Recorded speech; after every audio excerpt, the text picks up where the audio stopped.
मिथिला के कला संस्कृति संस्कार के करे उजागर, देश विदेशक समाचार सब घर घर में पहुँचावे। सुनू यही ना झूमू अपन रेडियो अपन ताज, सुनू यही ना झूमू अपन रेडियो अपन ताज। Janaki FM 106 megahertz, Janaki FM 106 megahertz, Janaki FM 106 megahertz.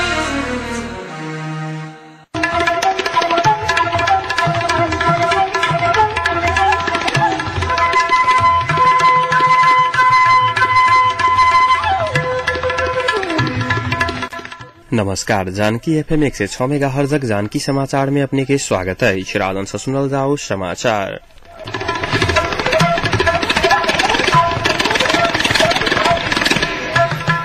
एकनु का मुख्य समाचार।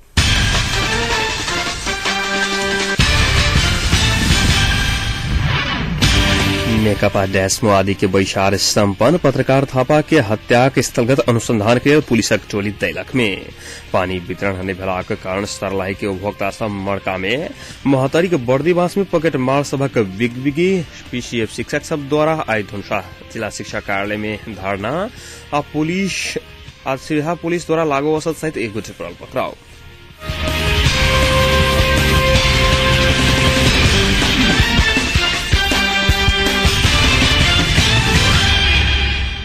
नेकपा माओवादी के केन्द्रीय समिति के बैसार आई सम्पन्न भेल।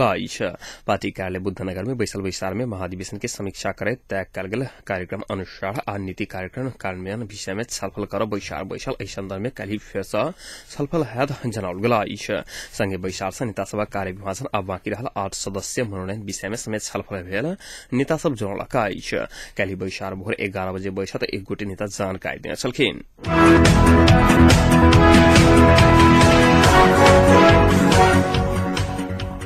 दैलेख के पत्रकार स्वर्गीय डेकेन्द्र राज थापा के हत्या के संबंध में स्थगलत अनुसंधान के लिए पुलिसक टोली दैलेख के उत्तर पूर्वी द्वारी गांव पहुंचला। डेकेन्द्र हत्या के अनुसंधान के लिए अनुष्ठान अधिकृत विनोद शर्मा सहित एक टोली वही दिश प्रस्थान के छलखिन। दैलेख पुरानी मुख्य अपराध 4 गोटी के अभियुक्त मध्य एक गोटे लक्ष्मीराम दरलामी बाहेक मुक्ति नाम से चिन्ह वाला बम बहादुर खटका, अरुण नाम से चिन्ह वाला बम बहादुर खटका आ केशव बहादुर खटका की खोज तलाश कर जिला बाहर पुलिस परिचालन करना। अब किछु दिन भीतर मुख्य अभियुक्त सब घटना में संलग्न रहल दोषी सब समेत पकड़ाव पर घटनाक अनुसंधान अधिकृत शर्मा जानकारी देने छलखिन।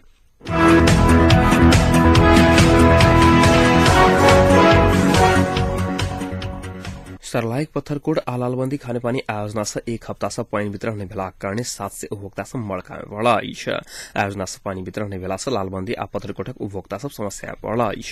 एक हफ्ता से धारा में पानी नहीं आला कारणे समस्या भरल उपभोक्ता सब उपराग व्यक्त कलक। धारा में पानी नहीं आला से लंबा लाइन लाइक आ लंबा समय से अन्य ठाम में जाकर पानी लावा बाद में लालबंदी शौक विशाल से जानकारी देने छलखिन। आयोजना के पानी खींचा वाला मोटर में समस्या आला के बाद पानी वितरण में समस्या भेल पत्थरकोट लालबंदी खानेपानी उपभोक्ता समिति के अध्यक्ष राजन काफिले जानकारी देने छलखिन। 20 दिन मोटर मरम्मत का सेवा सुचारू कयल जात हुन कहब छलैन। आयोजना के लिए पानी लालबंदी के 2, 3, 4, 5, 6 आ 7 तहिना के पत्थरकोटक 6, 7 आ 8 के उपभोक्ता सबके उपयोग करैत आबि रहल अछि।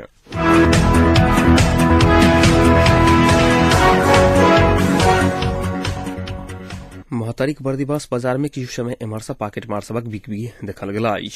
झंडे 15 दिनक अंतराल में बर्दीवास बाजार में मात्र 30,000 रुपया आ मोबाइल सेट समेत चोरी भेल। हफ्ताक बुधदिन आ शनि दिन सर्लाही के हफ्ताक बुधदिन आ शनि दिन का बर्दीवास बाजार में 5 के राम अधिकारी अपन साथ में रहल 6,000 के नोकिया मोबाइल आ साथ में रहल 1,000 रुपया समेत चोरी भेल उपराग व्यक्त कयल छलखिन। तहिना का सामान किना गेल बर्दीवासक मंजू पौडेल के समेत 5,000 रुपया चोरी भेल बतौने छली। तेना बर्दीवास के नाम नहीं बताबा के साथ में एक महिला बैंक से पैसा लक बाजार पर सर सामान किन रहल समय में 20,000 रुपया से बेसी चोरी भेल बतौने छली।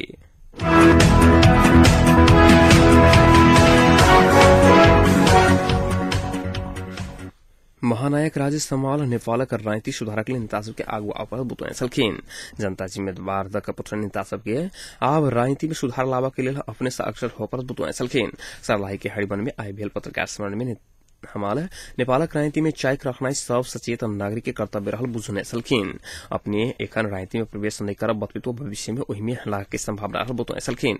स्वतंत्र व्यक्ति प्रधानमंत्री बन के भ रहल विषय में अपने के प्रधानमंत्री के प्रस्ताव आयल त की करब।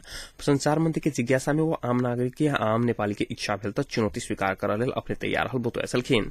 देशक राजनीति के विषय में बातचीत कला पर बहुत चिंतित देखल गेल। नायक हमाल राजनीतिक स्थिरता नहीं होबे चलचित्र क्षेत्र के विकास नहीं हाथ बुतुआ सलखिन। एहि बीच सर्लाही के घुरकोली में श्रवण द्वंद्व पीड़ित बाल पुस्तकालय के आयु एक कार्यक्रम बीच उद्घाटन कैंसल किन। 1000 थान पुस्तक रहल बाल पुस्तकालय के महानायक हमाल उद्घाटन कलाइन।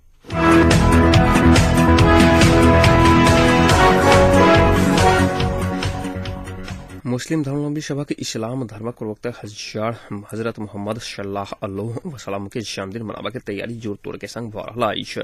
इस्लामिक कैलेंडर हिजरी संबंध तेसरा महीना रबीउल अव्वल 22 तारीख के दिन में मुस्लिम समुदाय के नागरिक सब मोहम्मद डे मनबैत आबि रहल अछि। मुस्लिम समुदाय के व्यक्ति सब 11 तारीख के रात धार्मिक प्रवचन करा के संगे घर आ टोल के मस्जिद के सजावल करै छै। मस्जिद में रात जागरण कर धर्मग्रंथ कुरान के तिलावत वाचन करत आ नफिज नमाज पढ़ के लगायतक धार्मिक काज कैल करै छै।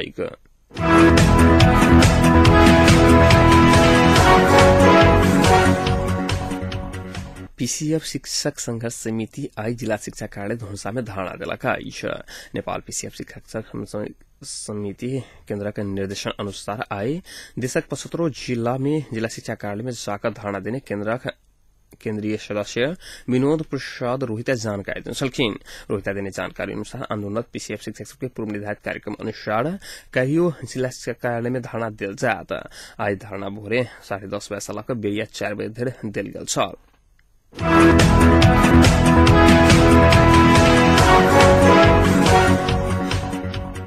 धनुषा जिला के धनुषा धाम में आई से मकर मेला शुरू भेल अछि। आई से शुरू भेल मेला माघ महीना भरि प्रत्येक रवि दिन मात्र लागत। धनुषा के सदर मुकाम जनकपुर धाम से करीब 19 किलोमीटर के उत्तर पूर्व में परपरा धनुषा धाम नगर पालिका में अवस्थित धनुष मंदिर में पूजा करके तथा मनता करके आई भोरे से मंदिर में दर्शनार्थी सबके भीड़भाड़ देखल गेल छल। धनुषा मंदिर में तन मन से धनुषा पूजा करके संगे भंसा के भाड़ चढ़ला से चर्म रोग लगायतक दुख कष्ट नष्ट होबा के दर्शनार्थी सबक विश्वास रहल अछि। मेला में धनुषा सिराहा सुनसरी सप्तरी मोहतई लगायत भारतक बिहार से हजारों संख्या में श्रद्धालु सब आयल करै छै। त्रेतायुग में राजा जनक के पुत्री सीता के स्वयंवर कार्यक्रम में भगवान श्री राम धनुष तोड़ा के क्रम में धनुष 3 टुकड़ा भेल आ ओहि मध्य एक टुकड़ा धनुष धाम में जाकर खसल धार्मिक ग्रंथ सब में उल्लेख कयल गेल अछि। धनुष के टुकड़ा खसल स्थान में धनुषक आकार जका प्रत्येक वर्ष बढ़ित गेलाक कारणे श्रद्धालु सब के आस्था दिन प्रतिदिन बढ़ैत जा रहल मंदिरक पुजारी जानकारी देने छलखिन।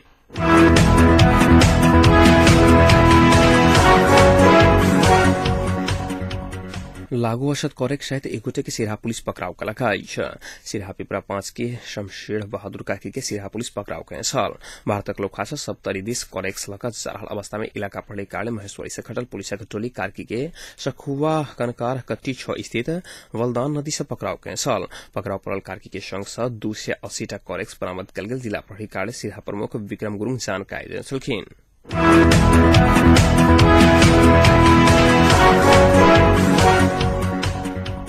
सरकार 4 वर्ष में नेपालक गांव सबके धुआं रहित बनावा के घोषणा करलक अछि।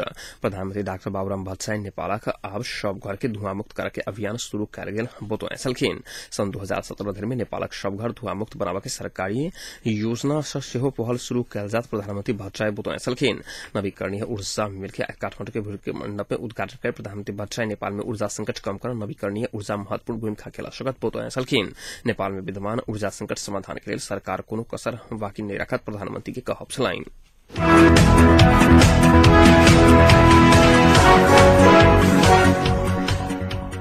नेपाल सरकार तराईक विभिन्न जिला में खुजल टीनक खंबा के ईटा उद्योग के तत्काल फिक्स चिमनी बनावा निर्देशन देने 1.5 वर्ष बीत चुकलाक बाद रथट के ईटा व्यवसायी सब व्यवस्था केने देखल गेल अछि।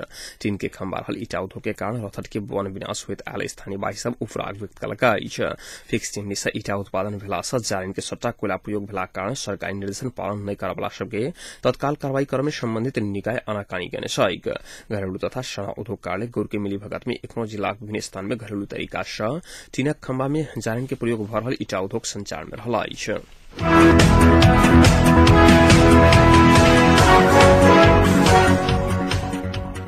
एकीकृत नेकपा माओवादी के अध्यक्ष पुष्पकमल दाहाल प्रचण्ड और उपाध्यक्ष तथा प्रधानमंत्री डाक्टर बाबूराम भट्टराई बीच आई भोर विमर्श भेला। राजनीतिक संकट समाधान के लिए विपक्षी दल सब संगे वार्ता प्रक्रिया के आगू बढ़ावा के विषय में अध्यक्ष प्रचण्ड और प्रधानमंत्री डाक्टर भट्टराई बीच विमर्श भेल छल। प्रचण्डक निजी सचिवालय जनौने छल। प्रचण्ड निवास लाजिम पार्क में भेल विमर्श में विपक्षी दल सब शुरू करने आंदोलन और सहमति के लिए एकीकृत नेकपा माओवादी के खेला के भूमिका के विषय में बातचीत भेल बताओल गेल।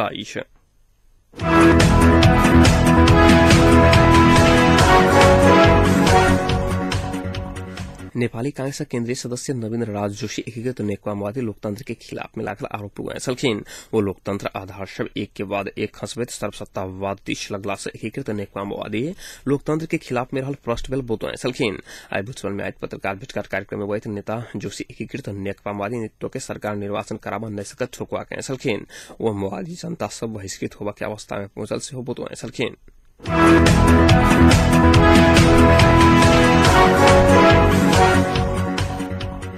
अब एक अंतर्राष्ट्रीय प्रसंग।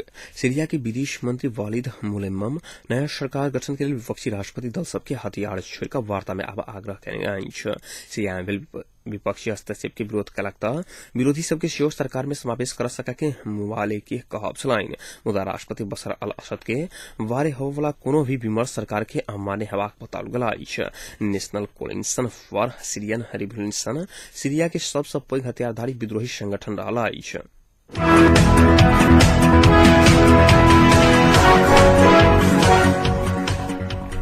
अब तापक्रम में जनकपुरक तापक्रम 12 डिग्री सेल्सियस रहला।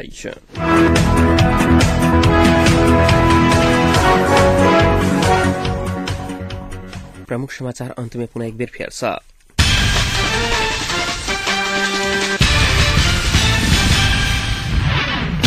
नेकपा जैस माओवादी के वैशाल सम्पन्न पत्रकार थपा के हत्याक स्थलगत अनुसंधानक लेल पुलिसक टोली दैलक में पानी वितरण भेलाक कारण सर्लाही के उपभोक्ता सब मड़का में महतरीक बर्दीमास में पॉकेट मार सबक बिगी पीसीएफ शिक्षक सब आई देलक जिला शिक्षा कार्यालय धुंसा में धारणा आ सिरहा पुलिस द्वारा लागू असद सहित एगो पकड़ाओ।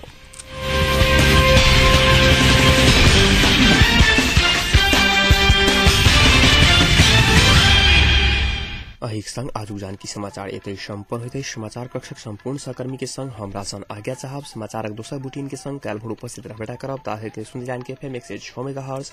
नमस्कार, शुभ रात्रि।